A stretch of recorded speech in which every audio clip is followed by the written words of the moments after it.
3D Moto Heal Guard Installation. These are the tools that you might need. Go ahead and get them together and come on back when you're ready. All right, so you're going to use your T40 Torx bit and you're going to remove the stock rear passenger hangers, like so. Now when you hang the heel guard, you're going to put the bottom supplied Allen head in loosely with no Loctite, like so. Moving to the top bolt, you're going to go ahead and put Loctite on the bolt itself. Make sure you put the washer in between the hanger bracket and the heel guard. You're going to go ahead and insert it. Now you're going to remove the bottom bolt and you're going to put your Loctite on it. Make sure you put the washer between the heel guard and the hanger.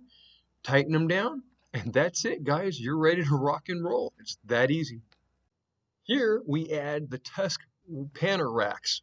So what you're going to do is you're going to need the extra washers that I brought up in the beginning of the video, and those are going to act as a spacer which will pull the rack away from the mounting points of the original hanger.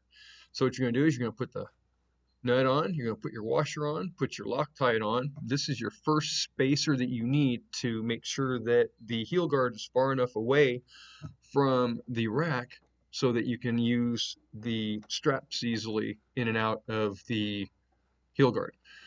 Followed by the bottom, you're going to do the same thing. You're going to put the bolt in, okay, followed by a washer, followed by the rack with another washer between the rack and the original hanger.